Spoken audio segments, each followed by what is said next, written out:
안녕하세요. 오늘은 오르세 미술관에 왔는데요. 제가 좋아하는 오르세 미술관의 작품들을 소개해 보려고 합니다. 파리에서의 테러 이후에 이렇게 짐 검사랑 가방 검사가 강화되었어요. 그 후에 저는 가장 위층인 5층으로 올라갑니다. 에스컬레이터가 있다고 그랬는데 계단밖에 없었어요. 이제 5층에 올라왔어요. 5층에서 가장 먼저 보이는 건 오르세에서 운영하는 식당이었어요. 식당의 끝에 있는 문을 따라 나가면 이렇게 야외 정원 같은 곳을 볼 수 있는데요. 그 눈앞에 펼쳐진 센강과 그 앞에 루브르 박물관을 볼 수 있는 전경이 있었어요. 미술관 투어를 하기 전에 우리는 살롱전이라는 것을 먼저 알아야 되는데요. 이 살롱전은 1666년부터 아카데미 데 보자르의 공모전으로 수상된 수상작들을 한 곳에 모아 이런 작품이 올해 상을 받았어요 하는 전시회입니다. 주로 이 공모전에서 인기 있는 그림은 역사화나 인물화, 그리고 풍경화 등이 주를 이루었는데요. 1800년대에 인기 있는 그림의 특징은 사실보다 더 사실적으로 그려야 하며 내용과 상징에서도 그 틀을 벗어나면 안 됐었습니다. 당시 1863년 살롱전에는 크루베, 피사로, 그리고 마네 등의 작가들이 작품을 출품했지만 낙선하고 말았습니다. 이에 낙선한 화가들은 심사위원들의 편파적인 결과라는 이유로 격렬한 시위를 벌였는데요. 이 여론 때문인지 1863년 살롱전에서 낙선한 작품들을 불쌍히 여긴 나폴레옹 3세가 이 낙선된 작품들만 모아서 그 산업공전이라는 곳에서 전시회를 열어주었습니다. 그게 바로 살롱 데 흡퓨제, 낙선전이었습니다. 그중 오르세 미술관에서 볼 수 있는 마네, 모네, 세잔, 르누아르 작품을 함께 살펴보도록 하겠습니다.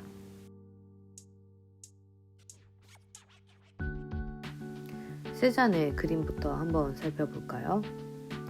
당시 정모라는 가장 인기가 없는 그림의 종류 중에 하나였습니다. 세잔의 정모라는 많은 이슈를 끌었는데요. 특히 사과와 오렌지 작품은 가장 많이 알려진 작품입니다. 이 그림에서 세잔은 다소 보완적인 색상으로 각각의 정모를 눈에 띄게 그렸고 흰색의 식탁보를 두어서 색을 더욱 대비되게 표현했습니다. 정형적으로 놓여있는 모습보다는 비정형적인 배치로 과일이나 채소 등을 두고 그렸는데요. 소실점으로 한데 모여 멀어지는 전통적인 원근의 방식의 그림이 아닌 수직성으로 앞으로 나오는 원근감을 만들어서 원근법을 재해석해 주목을 받았습니다. 이 성 빅토르에 사는 세잔이 머물렀던 마을에 있었던 산입니다. 제클린 드 호밀리는 다음과 같이 이 그림을 묘사했는데요. 세잔은 마치 유령처럼, 목표처럼, 모든 것이 수렴하는 끝처럼 산의 맑은 덩어리를 무한정 그렸다. 순수한 암석의 이 광채와 표현의 방식이 성 빅토르의 기적이다. 무엇보다 눈에 띄고 정확하고 가벼워야 하므로 시선을 사로잡고 있다. 세잔은 항상 서쪽에서 성 빅토르를 그렸는데요. 보통 이 배치에서 많이 벗어나지 않았습니다.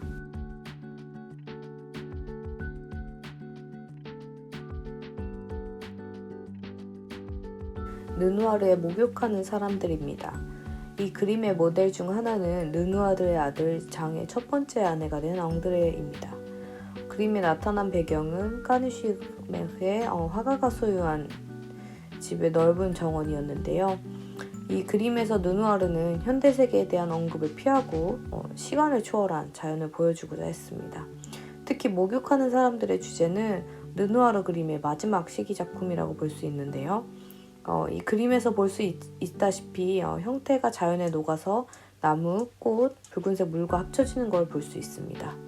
하지만 이러한 표현으로 모델의 분홍빛 또는 피부 표현과 그리고 인체의 미를 해치는 통통한 묘사 때문에 논란이 일기도 했던 작품입니다.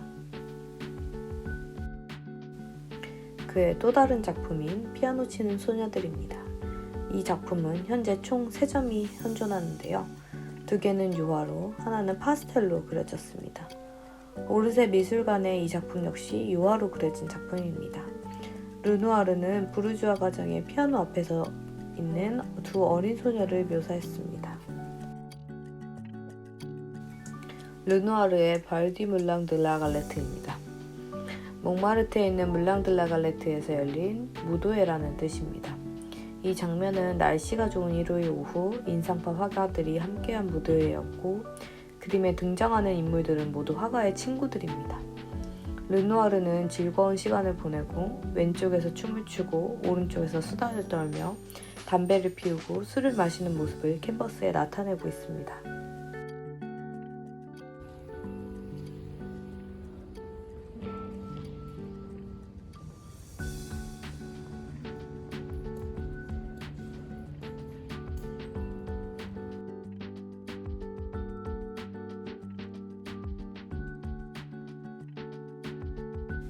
이 작품을 시작으로 모네의 그림을 소개하고자 합니다.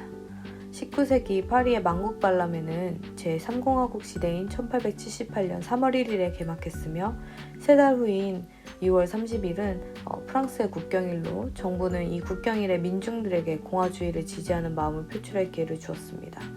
이에 프랑스 국민들은 이날 그들의 국뽕을 한껏 떠들썩하게 표현을 했는데요. 그로 인해 파리의 모든 거리들은 프랑스 국기로 뒤덮이게 됩니다. 이게 후에 프랑스 대혁명이 일어났던 7월 14일을 공화국의 탄생일로 제정하자라는 말이 나왔으나 그것은 1880년이 돼서야 실현이 되었고 지금까지 프랑스의 가장 큰 국경일로 파리 에펠탑에서는 매년 7월 14일마다 엄청나게 큰 불꽃놀이를 하기도 합니다. 어찌됐든 화가들도 이날의 현장감을 담기 위해 노력했는데요. 모네도 예외는 아니었습니다. 이 작품은 모네가 같은 날 그린 것으로 추정되는 호황미술관에 소장된 생드니 거리와 한 쌍을 이루는 그림입니다. 두 그림 모두 거리 곳곳에서 깃발이 휘날리며 축제를 즐기고 있는 모습을 위에서 내려다보는 시점으로 그렸습니다. 이 그림을 그린 뒤 모네는 나는 깃발을 좋아했다. 맨 처음 국경일인 6월 30일 그날 나는 화구를 들고 몽트로게의 거리를 지나갔다. 깃발과 사람이 가득했다. 나는 한 발코니를 발견하고 계단을 다급히 올라가 사람들에게 그림을 그려도 되냐고 물었다. 그러자 그들은 내 청을 들어주었다라고 기록에 나와 있습니다. 모네는 그 즉시 축제의 인상이 가득한 이 모습을 화폭에 담아냈으며 모네의 거친 붓터치 또한 이날의 흥분을 느낄 수 있게 사실적으로 담아냈음을 보여주는 그림입니다. 이 벨테이는 파리에서 북서쪽으로 약 60km 정도 떨어진 모네가 정착한 마을이었습니다. 모네는 이곳에서 1878년 여름부터 1881년 겨울까지 짧은 기간 정착했지만 어쩌면 그의 인생에서 가장 결정적이고 많은 작품을 남겼던 시기라고 할 수 있습니다. 아내 까미유가 우울증과 병에 고통스러워하는 모습을 본 모네는 벨테유의 작은 마을에서 마음의 안식처를 찾았습니다. 모네는 여러 주제의 시리즈들을 남겼는데요. 이런 연작의 원리는 인물화에도 적용이 가능했습니다. 모네는 자기의 그림을 구입하는 미술품 스폰서이며 친구인 에르네스트 오세데의 와이프인 앨리스 오세데와 불륜을 저질렀습니다. 1886년 여름 앨리스 오세데가 딸들을 데리고 모네가 있는 벨테이에 놀러왔을 때 모네는 어린 소녀가 파라솔을 들고 좌우로 몸을 돌리는 것을 보고 모델을 요청합니다. 앨리스의 4딸 중 가장 예쁜 수잔을 두고 그림을 2점 그렸는데요. 한 일화로는 이 그림을 그릴 때 18살이었던 수잔은 너무 힘들어서 기절을 했다고 알려져 있습니다.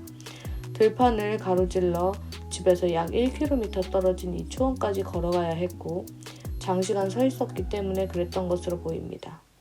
팔을 구부린 채 바람을 맞으며 파라솔을 들고 있는 수잔에게는 너무 힘들었던 자세였습니다.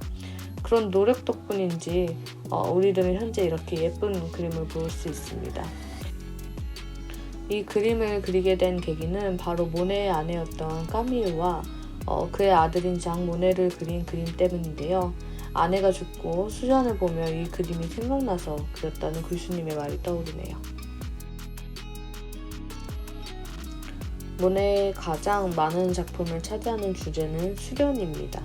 특히 이 초록의 하모니라는 작품은 모네가 사랑했던 연못인 파리 근교의 지베르니 정원의 모습입니다. 그 중에서도 아치 모양의 다리를 프랑스에서는 일본 다리라는 이름을 붙여 부르는데요.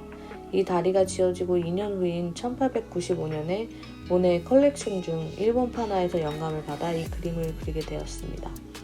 작은 연못과 갈대, 버드나무 연못에 비치는 풍경 등 초록의 무성함을 나타내고자 했던 작품입니다.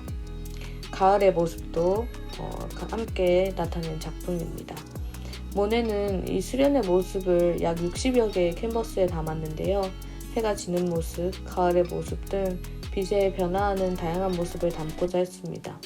여유가 된다면 파리의 오랑주리 미술관에 있는 거대한 수련 연작 작품을 소개할 수 있는 시간이 있었으면 좋겠습니다.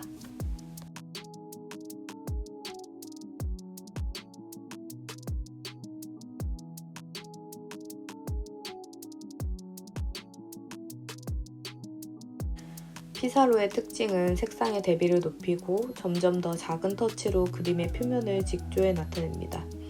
불규칙한 작은 터치를 통해 점묘화의 또 다른 매력을 나타내고자 했습니다. 이렇게 일상의 풍경에 인물을 나타내는 것이 그의 특징이고, 이 그림 또한 빨래를 널고 있는 엄마 옆에 기다리는 귀여운 아기를 표현하기도 했습니다. 너무 마음이 따뜻해지는 장면이었습니다.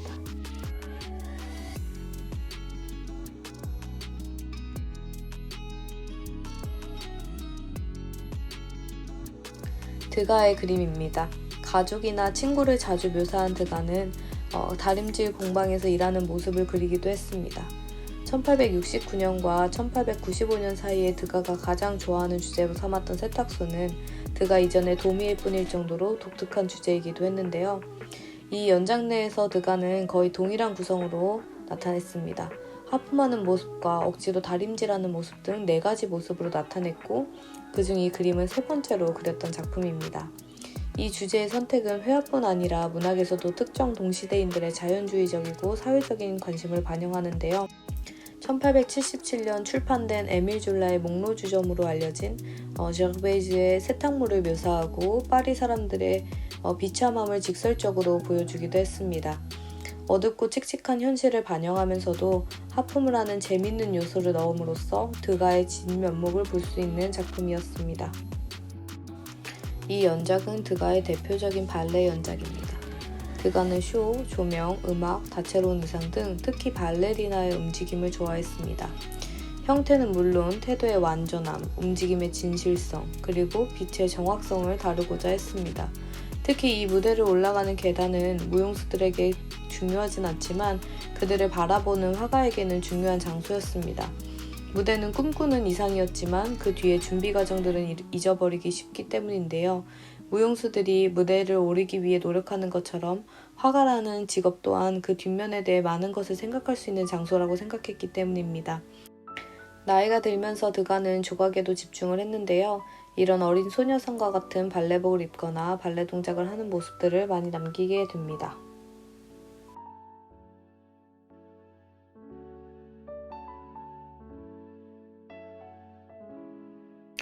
당시 살롱전에서 가장 반향을 일으켰던 마네의 풀밭 위의 점심 식사입니다. 마네는 아버지가 죽으면서 상당한 유산을 남겼기 때문에 상업적인 그림을 그릴 필요가 없었고, 따라서 새로운 시도를 좋아했습니다. 이 작품 또한 무리를 일으키리라는 것을 그는 이미 알고 있었습니다. 대부분의 비평가들은 이 그림이 루브르 박물관에 수장된 16세기의 유명한 그림 조르조네가 그린 전원의 연주에 토대를 두었다는 것을 알았습니다. 하지만 가상적인 과거를 배경으로 한 전원의 연주에는 분명한 상상이었던 반면에 마네의 그림 속 인물의 옷차림은 사실적이면서 현대적이었습니다. 왜 두 신사는 옷을 벗고 있는 여자 앞에서 앉아있는가 라는 물음의 이 그림은 도덕성에 대한 문제를 일으켰습니다. 마네의 여성은 시선이 강렬한 못지않게 정면을 쳐다보고 있으며 옷을 입은 남자들과 함께 그녀의 완전한 자유를 주장하며 부끄럽거나 겸손해 보이지 않습니다. 그림의 뒤쪽에 또 다른 여자는 강에서 목욕을 하고 있으며 당시 마네가 가장 좋아했던 모델인 빅토린이었고, 그림의 왼쪽에는 마네의 처남인 페르디난드, 오른쪽에는 그의 동생 외젠을 그려냈습니다. 당시 관습을 모두 배제한 이 그림은 대중에게 충격을 주기에 충분했습니다. 또 다른 마네의 누드 작품인 올랭피아입니다.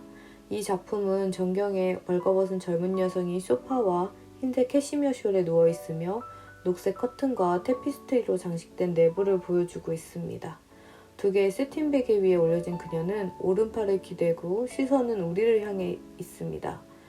침대 뒤에 오른쪽 흑인 여성이 꽃다발을 선물하며 그 옆에 검은 고양이가 꼬리를 들고 서 있는 모습을 볼 수 있습니다. 마네를 위해 포즈를 취한 모델은 앞서 언급한 빅토린이었습니다. 마네의 올랭피아는 살롱잔에서 극찬을 받은 카바네리 비너스와 정반대 반응을 이끌었습니다. 카바넬이 그린 진주빛 살결의 비너스는 당시 아카데미적 규칙, 즉 그림에 대한 규칙과 이상적인 모습에 가장 적합했기 때문입니다. 재밌는 요소는 흑인 여성이 마치 꽃다발을 선물하는 것과 같은 모양이 비평가나 누드를 받아들이지 못하는 대중들을 마치 이 그림에 초대하는 것과 같은 인상을 나타낸다고 볼 수 있습니다. 마네의 조카인 줄리 마네에 따르면 올랭피아의 손목에 있는 팔찌가 마네의 어머니 팔찌라고 알려져 있습니다. 또 마네의 올랭피아는 티치아노의 우르비노의 비너스에서 영감을 받아 제작을 했는데요. 우르비노의 비너스 속에 그 강아지를 불길한 이미지의 검은 고양이로 대체함으로써 마네는 존경하던 화가인 고야의 옷벗은 마하를 현대적으로 재탄생시켰습니다. 이 그림에 대해서도 많은 이야기들이 많은데 또 이야기를 전할 수 있는 주제가 생겼으면 좋겠습니다.